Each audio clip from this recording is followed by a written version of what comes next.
विधानसभा निवडणुकीआधी राज्याच्या राजकारणात मोठे बदल होत आहेत. राजकीय उलथापालथींना सुरुवात झाली असून सोलापूर जिल्ह्यात महायुतीला मोठा धक्का बसलाय. कारण शिवसेना शिंदे गट आणि राष्ट्रवादी अजित पवार गट या दोन गटातील नेत्यांनी महाविकास आघाडीत प्रवेश केला आहे. अजित पवार गटाच्या दोन स्थानिक नेत्यांनी राष्ट्रवादी शरदचंद्र पवार पक्षात प्रवेश केला असून राष्ट्रवादी अजित पवार गटाच्या दोन नेत्यांनी काल जयंत पाटलांच्या उपस्थितीत राष्ट्रवादी शरद पवार गटात प्रवेश केला आहे. त्यामुळे माढा विधानसभा मतदारसंघाचे आमदार बबनदादा शिंदे यांच्यासाठी हा मोठा धक्का मानला जातोय.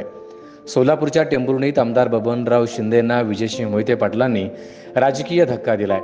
राष्ट्रवादी अजित पवार गटाच्या दोन नेत्यांनी राष्ट्रवादी शरदचंद्र पवार गटात प्रवेश केलाय.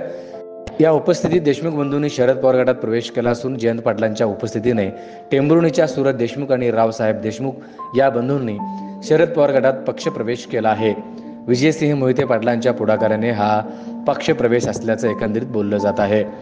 माजी उपमुख्यमंत्री विजयसिंह मोहिते पाटील, खासदार धैर्यशील मोहिते पाटील यांच्या उपस्थितीत पक्षप्रवेश सोहळा पार पडला.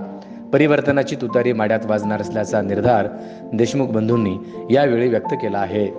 तर दुसऱ्या बाजूला शिवसेनेचे उपजिल्हाप्रमुख DS सावंत यांनी शिवसेनेला जय महाराष्ट्र केला आहे. शिवसेना शिंदे गटाला सोलापूर जिल्ह्यात पहिला झटका बसला असून आमदार शहाजीबाबू पाटलांच्या चुकीच्या कार्यपद्धतीमुळे पक्ष सोडला आहे असा गंभीर आरोप DS सावंत यांनी केला आहे. राज्याचे नेतृत्व जरी मुख्यमंत्री एकनाथ शिंदे चांगले असले तरी जिल्ह्यातले पदाधिकारी आमदार हे व्यवस्थित वागत नाहीत, त्यांची वागणूक व्यवस्थित नसल्याने शिवसेनेतून बाहेर पडलो आहे असा आरोप त्यांनी यावेळी केला आहे.